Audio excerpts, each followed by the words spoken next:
Hello दोस्तों, आप सभी का इस्तकबाल करता हूं, वेलकम करता हूं आपके अपने YouTube channel Azhar learn academy में। दोस्तों, झारखंड बोर्ड 10वीं क्लास के लिए सेशन कराया जा रहा है और आज का ये तीसरा क्लास है। दोस्तों, झारखंड बोर्ड 10वीं क्लास में जिसने भी उर्दू सब्जेक्ट को रखा है, उर्दू पेपर को रखा है, उन सभी छात्रों के लिए दोस्तों ये सेशन, ये क्लास कराया जा रहा है। ठीक है, तो आप लोग ज़रूर इस क्लास को देखिएगा।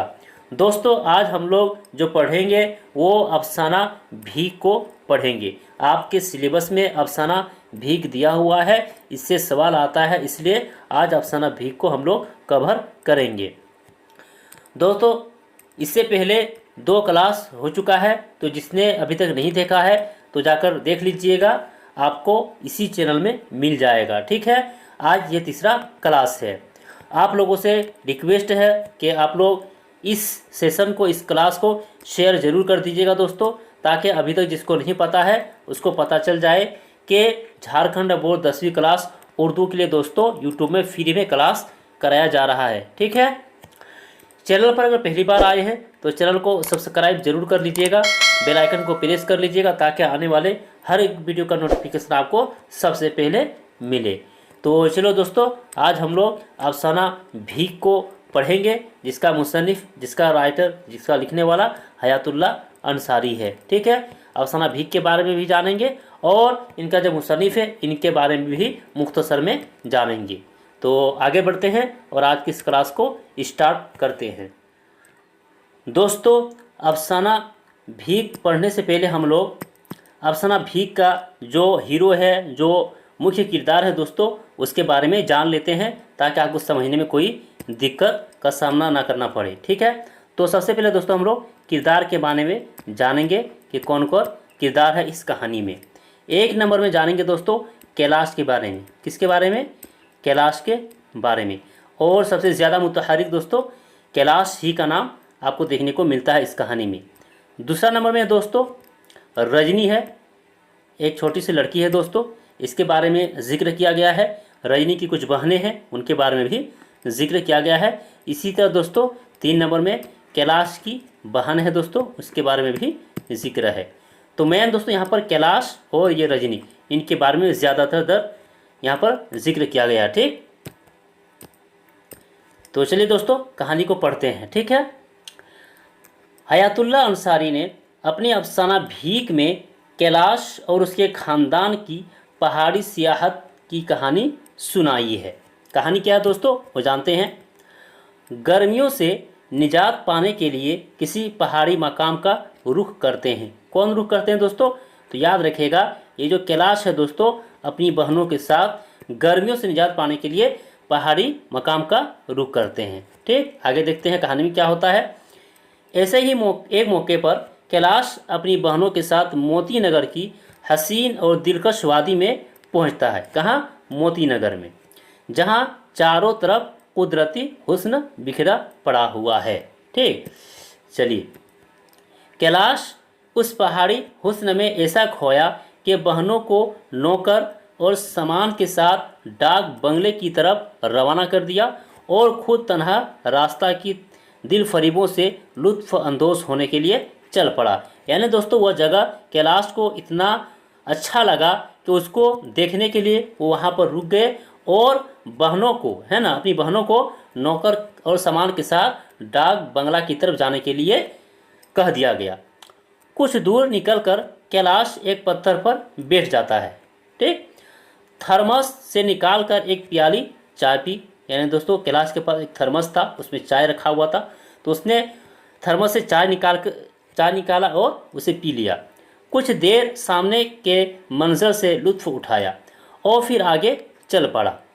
रास्ते में एक बाग में एक आदमी ताज़ा सेबों को चीर के बक्स में बंद कर रहा था। ठीक है, उसके पास 2 मुसाफिर खड़े थे, जिनमें एक 10-11 बरस की खूबसूरत सी लड़की थी।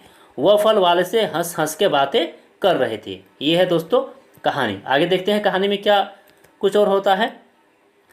कैलाश उधर देख रहा था कि इतने में पास से एक आवाज़ आई, बाबूजी थर्मास में ले चलूँ। यानी दोस्तों उसके बगल से एक आवाज़ आती है कि बाबूजी थर्मस को मैं लेकर चलता हूँ। ठीक, कैलाश ने मुड़कर देखा तो देखा एक 12-13 बरस की मजलूम सी लड़की मायूसी से उसकी तरफ देखती नजर आई। यानी दोस्तों उस लड़की की उम्र क्या है, यानी 12-13 बरस थी। कैलाश ने थर्मस उसे दे दिया और आगे बढ़ते हुए उससे पूछा कहाँ रहती हो। कैलाश ने दोस्तों किससे पूछा, उस लड़की से पूछा कि तुम कहाँ रहती हो। तो उस लड़की ने एक तरफ इशारा किया कर दिया। दोनों यूं ही बातें करते आगे बढ़ते रहे। बातों के दौरान उसे मालूम हुआ कि लड़की का एक छोटा भाई भी है जो उसे बहुत तंग करता है। वो एक बगैर दरवाजे की कोठरी में रहती है और उसे डर लगा रहता है कि कहीं कोई जंगल जानवर उसे आकर खा ना जाए।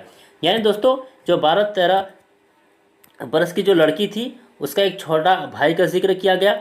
उसके बाद कहा गया कि वो ऐसी कोठरी में रहती है जहाँ न दरवाज़ा है और हमेशा उसे जंगली जानवर का डर रहता है। कैलाश उसे नौकरी की पेशकश करता है। किसको दोस्तों, उस लड़की को जो है ना नौकरी की पेशकश करता है। आगे देखते हैं कहानी में क्या होता है, जिसे वह खुशी खुशी कबूल कर लेती है और कैलाश का शुक्रिया अदा करती है और दूसरे दिन का वादा करके वहाँ से अलग हो जाती है। यानी दोस्तों कैलाश ने उसे नौकरी देने का वादा किया और कहा कि मेरे पास आ जाना, मैं तुम्हें काम दे दूंगा। ठीक, और वो लड़की बहुत ज़्यादा खुश होते हुए अपने कोठरी की तरफ लौट जाती है। उस लड़की का नाम रजनी है। क्या नाम है दोस्तों, वो जो 12-13 साल की जो लड़की है उसका नाम है रजनी। रजनी रात भर खुशी के मारे सो नहीं पाती। सुबह होते ही अपने 5 भाई बहनों के साथ पहाड़ी डाक बंगले का रुख करती है। दोस्तों जब रजनी कैलाश के साथ बात कर रही थी तो वहाँ पर एक भाई का जिक्र किया गया था, लेकिन दोस्तों कुल मिलाकर देखा जाए तो वह अपने 5 भाई बहनों के साथ यानी रजनी लगाकर टोटल 6 हो जाता है। ठीक है, 6 के 6 सब डाक बंगला की तरफ रुख करती है, यानी उसी की तरफ जाना शुरू कर देती है। उसके दिल में कुछ जोश है, खुशी है और चंद सपने हैं। जब मोती नगर की चोटियों पर धूप दिखाई दी तो 6 बच्चों का एक काफिला सॉफ्ट पहाड़ पर चढ़ चुका था। ठीक है, लल्लू को रजनी गोद में उठाए हुए थे। यानी लल्लू दोस्तों ये रजनी का कौन है, भाई है। उसकी वजह से सफ़र में तेज़ी नहीं आ पाई थी। अभी 400 फीट का सफ़र बाकी था। रजनी के गुस्से से लल्लू है ना डर जाता था। यानी दोस्तों लल्लू को जब गोद में लेकर रजनी चढ़ती थी, मुश्किल का सामना है ना उसको बहुत ही ज़्यादा दिक्कत है ना करती थी, जिसकी वजह से रजनी जो है लल्लू के ऊपर कभी कभी गुस्सा भी करती थी। उसी वजह से लल्लू भी रजनी से डर जाता था। ठीक, बाकी बच्चे ताज़ा दम थे और बारी बारी वह भी लल्लू को उठा लेते थे। इस तरह छोटे इंसानों का ये काफिला मरते खपते 50 फीट ऊपर चढ़ गया। उस जगह रामू को चश्मे के पास पड़ा हुआ एक दागी सेब मिल गया। रजनी ने उसमें से एक बड़ा टुकड़ा लल्लू को दिया और फिर बाकी के 2 टुकड़े कुल्लू और मुन्नी को दे दिया। ठीक है, यानी उसे रास्ते में दोस्तों एक सेब मिला था, उसी को है ना सब भाई बहनों ने बांट करके खा लिया था। ये लोग सेब खाकर ताज़ा दम हो गए और ये काफिला बातें करते आगे बढ़ता गया। आगे डाक बंगले की झलक दिखाई दे ही गई। यानी दोस्तों जिस तरफ रजनी अपने भाई बहनों के साथ चले थे है ना वह डाक बंगला उसे दिखाई देने लगा। इधर कैलाश लड़की का इंतज़ार कर रहा था। उसने अपनी बहनों को भी उसके बारे में बता दिया था और अपनी फयाजी का भी जिक्र कर दिया था। यानी दोस्तों कैलाश जो है ये पहले डाक बंगला आकर है ना रजनी के बारे में जिक्र कर दिया था कि एक लड़की है, उसका एक भाई है और वो दोनों आने वाले हैं और उसे मैंने नौकरी का ऑफ़र दे दिया हूँ। ठीक, वह सोचने लगा रजनी के साथ 1-2 बच्चे होते तो चलिए, मगर जब वह लड़की 5 भाई बहनों के साथ कैलाश के सामने पहुंची। ठीक है दोस्तों, ये ऐलान शुरू किया था।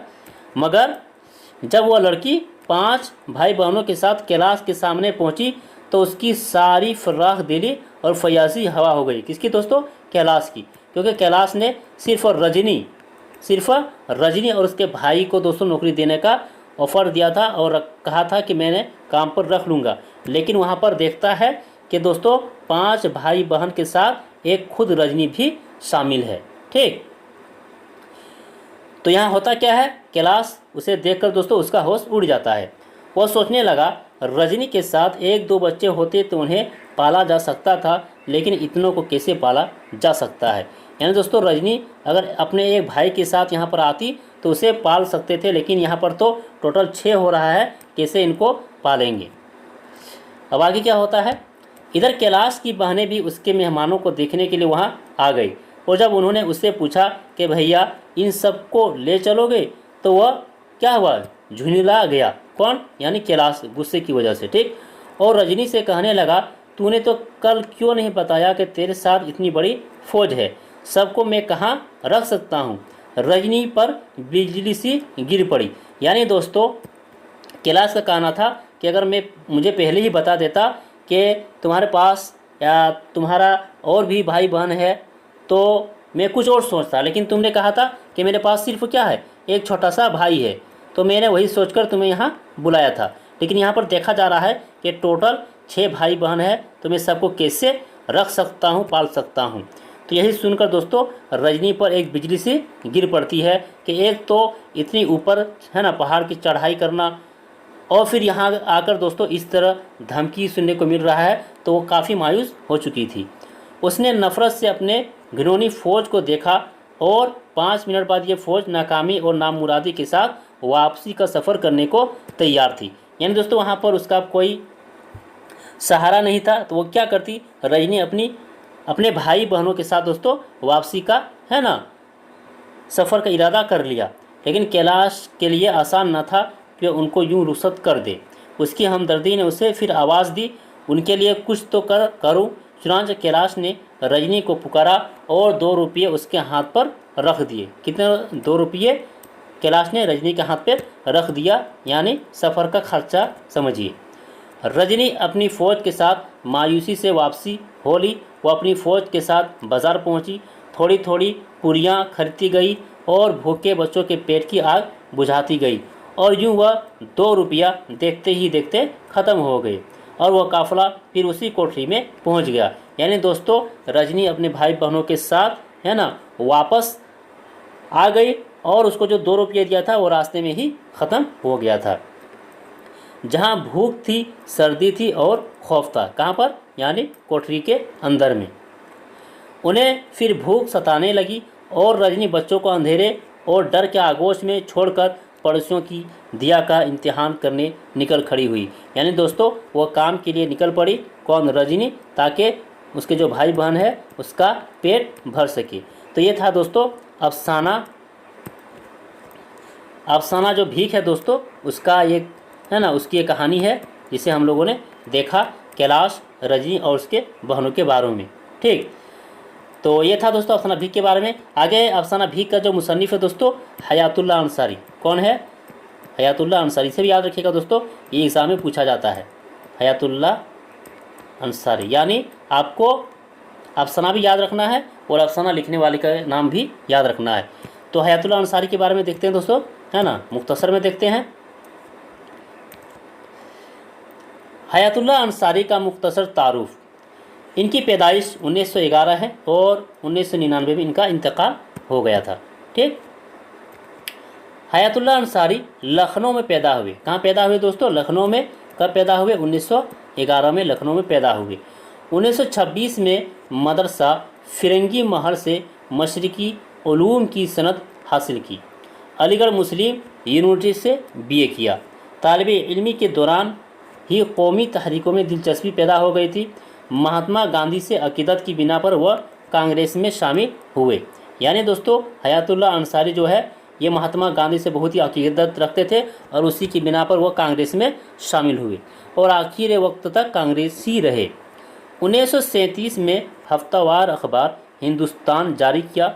1944 ईस्वी में पंडित जवाहरलाल नेहरू ने लखनऊ से रोज़नामा कौमी आवाज़, यानी दोस्तों पंडित जवाहरलाल नेहरू ने रोज़नामा जो था कौमी आवाज़ ये लखनऊ से जारी किया और अंसारी साहब इसके पहले मुदीर मुकर्रर हुए। ठीक, 1966 ईस्वी और 1982 ईस्वी में राज्यसभा के रुकन रहे। कब का? 1966 और 1982 में। हयातुल्लाह अंसारी और उनकी अहलिया ने उर्दू को उसका जायज़ मकाम दिलाने के लिए डॉक्टर हुसैन के साथ एक दस्तखत मुहिम चलाई थी। चलिए आगे बढ़ते हैं। हयातुल्लाह अंसारी ने अफसाने, नाविल और नाविलों के साथ तनक़ीदी मज़ामीन भी लिखे और गैर उर्दू दां हजरात को उर्दू सिखाने के लिए एक कायदा यानी 10 दिन में उर्दू, ये सब दोस्तों सवाल पूछा गया था सहायक आचार्य में। तो 10 दिन में उर्दू ये लिखा किसने लिखा है? तो हयातुल्लाह अंसारी ने। 1952 ईस्वी में लखनऊ में तालीम बिलगान के लिए तालीम घर कायम किया। हयातुल्लाह अंसारी ने प्रेमचंद के अफसानों से मुतासिर होकर अफसाने लिखे, लेकिन उनके अफसानों की फ़िज़ा मुख्तलिफ है। उन अफसानों के मुताले से अंदाज़ा होता है कि उनमें मुशाहिदा, तख़य्युल और फ़िक्र तीनों एक दूसरे के मुतवाज़ी है। उनके अफसाने ज़िंदगी के तमाम पहलुओं की तर्जुमानी करते हैं। हयातुल्लाह अंसारी के अफसानों का पहला मजमुआ अनोखी मुसीबत है। ये पहला मजमुआ दोस्तों पूछा जाता है। तो पहला मजमुआ हयातुल्लाह अंसारी का क्या है? अनोखी मुसीबत है, जो 1939 ईस्वी में शाई हुआ। उसके बाद भरे बाज़ार में, शिकस्ता, गंगूरे और ठिकाना के उन्वान से उनके अफसानी मजमुए शाई हुए। 2 नाविल्ट है। क्या क्या नाविल्ट है दोस्तों? एक है दार और एक घिरुंदा। मंजिर आम 5 जिल्दों पर मुश्तमिल ज़ख़ीम नाविल लहू के फूल दोस्तों इसका एक नाविल है। जदीदियत की सैर हयातुल्लाह अंसारी की तनक़ीदी किताब है। उन्होंने बच्चों के लिए भी कहानियाँ लिखी जो मियाँ खोखो और कलादेव के नाम से शाई हो चुकी हैं। तो ये था दोस्तों हयातुल्लाह अंसारी के बारे में और अफसाना जो भीख है उनके बारे में, जिसे हम लोगों ने देखा, जाना और समझा। तो दोस्तों इसी तरह डेली आपके सिलेबस के अकॉर्डिंग दोस्तों डेली क्लास कराया जा रहा है 10वीं क्लास के लिए दोस्तों, है ना। तो आप इस क्लास को ज़्यादा से ज़्यादा शेयर कीजिए ताकि ज़्यादा तक बच्चों तक पहुंच पाए, ठीक है। और अगर अभी तक सब्सक्राइब नहीं किया है तो सब्सक्राइब कर लीजिएगा, बेल आइकन को प्रेस कर लीजिएगा ताकि आने वाले हर वीडियो का नोटिफिकेशन आपको मिलता रहे। फिर दोस्तों हम लोग मिलते हैं नेक्स्ट क्लास में, तब तक के लिए खुदा हाफिज़।